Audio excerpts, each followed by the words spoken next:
Good morning. Those snowflakes tickled me.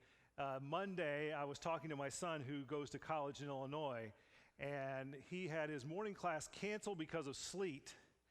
And in the afternoon, he did a 3-mile run, and it was 8-degree Fahrenheit wind chill. And while I'm talking to him, I'm in Portland sitting on the sidewalk in 60-degree weather eating a voodoo donut. Quite the contrast in about every way. It is wonderful to be with you. I started seminary in Australia. I got to do a semester of study abroad, and I lived down in Melbourne for about 6 months. And one of the things I remember of that trip was calling home. It was very expensive, so the conversations were short. You had to find a phone to do it, right? I mean, we just didn't carry those in 1990, so you actually had to be attached to a wall by a wire. And there was this terrible lag, so I had to wait to make sure my dad was really done talking, and then I could say my side of the conversation. It was this weird kind of lag as our conversation spanned the globe. Well, I have a friend that lives in Melbourne named Clayton. 2 weeks ago, I'm sitting in my backyard, and we're talking on FaceTime. It's a video call. It's free, and the connection's so good, he heard the train whistle as it came through Salem. Just amazing. We are so blessed that we don't do things the way we used to. One of my favorite missions for Salem First is not this. There we go. Is that we get to share the faith with the next generation. The text that we read today, I often use that text in baby dedications because it's so explicit, the poetic language of the Psalms and the explicit passing on of the faith from one generation to the next generation. In verse 4, it sort of describes how we have the opportunity to share that story. And it talks about telling of the deeds of God, the power of God, and the commands of God. As Christians, for us, that's simply the good news. For us, we know God's deeds best and foremost through Jesus Christ. One of the greatest things that God did for us was to send Jesus to be in our midst. God incarnate among us, and through Jesus Christ, we learn so much about God.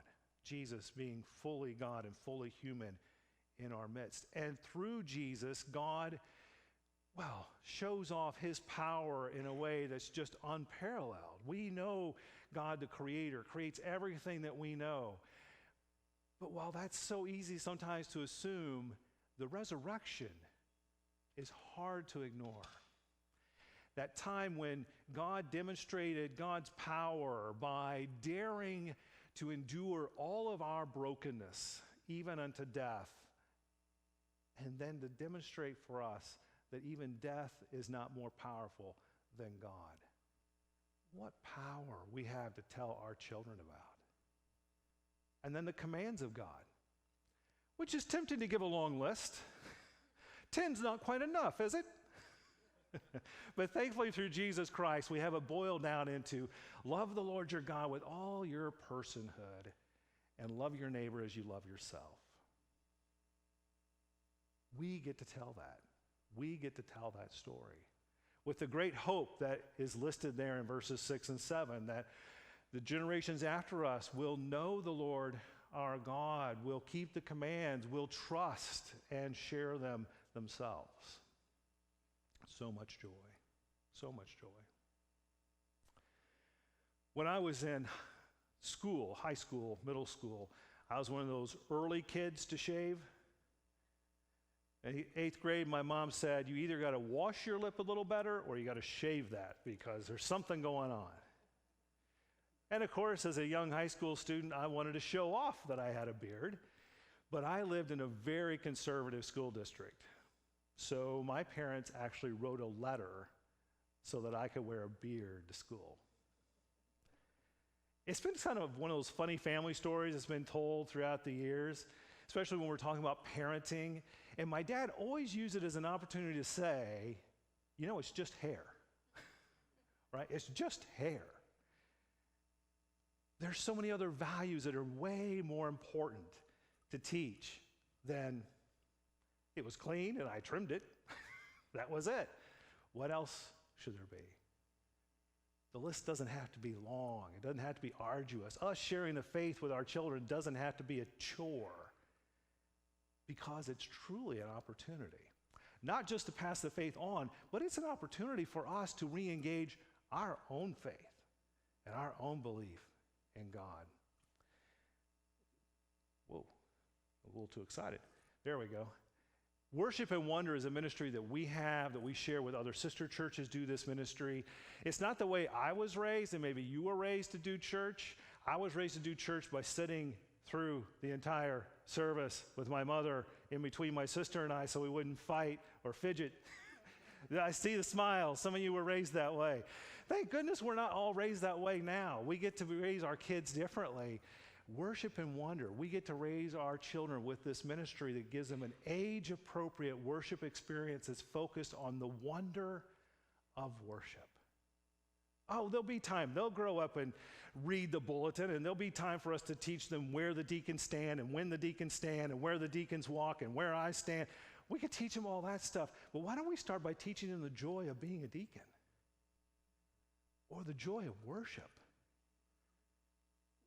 What if we let them just wonder about that and experience the wonder that we feel when we are worshiping well and we lose ourselves in the liturgy or in the worship or in the song or in communion?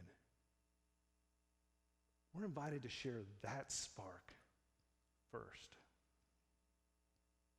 I wanted to share with you a story from Nadia Bolz-Weber. Nadia Bolz-Weber is a Lutheran pastor. She wrote a book called Patrix. It's a fascinating read. Nadia has quite a past, and she has a habit of wanting to be heroic.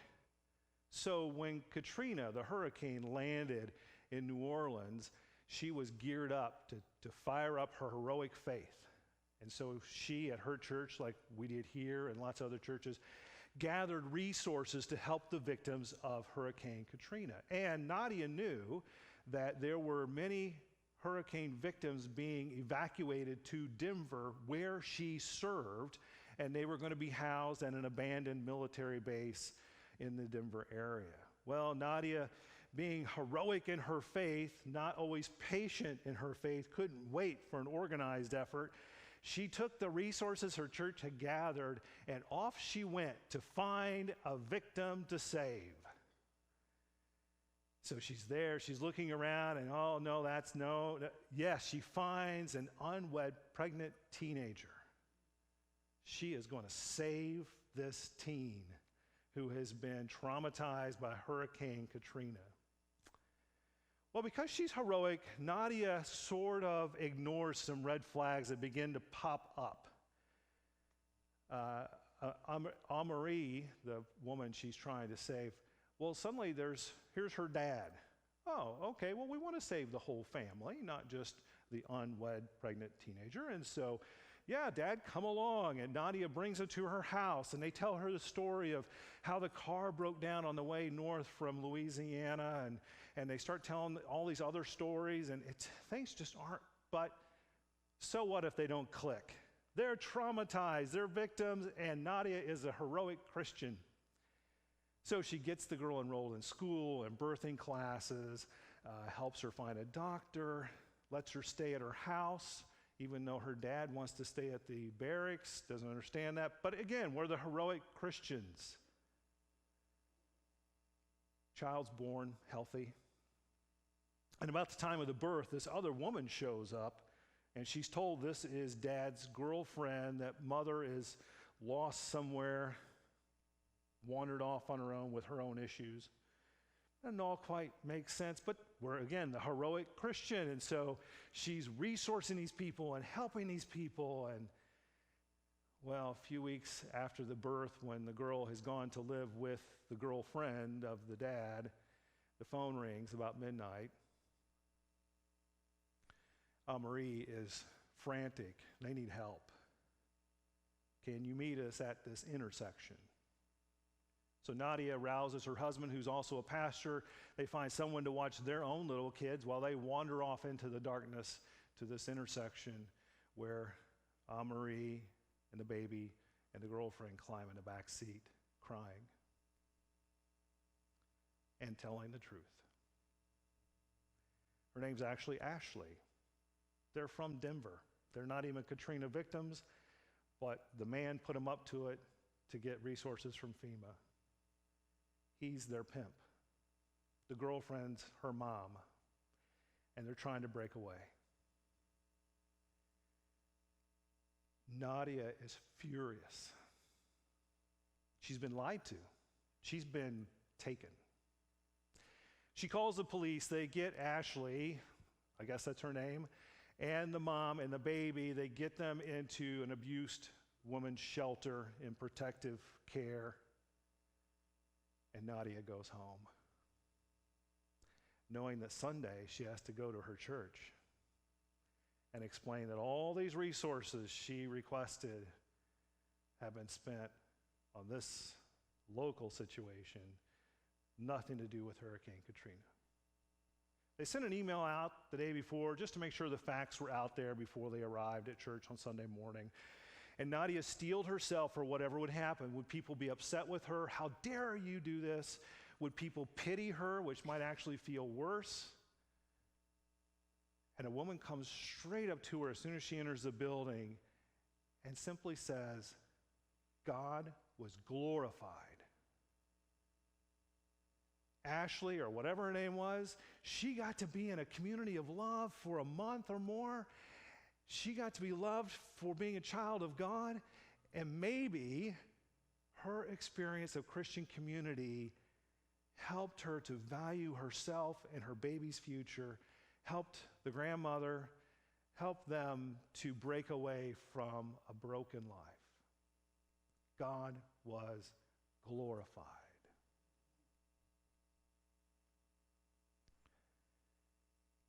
That's what we want to do when we pass the faith on, right? We want to glorify God.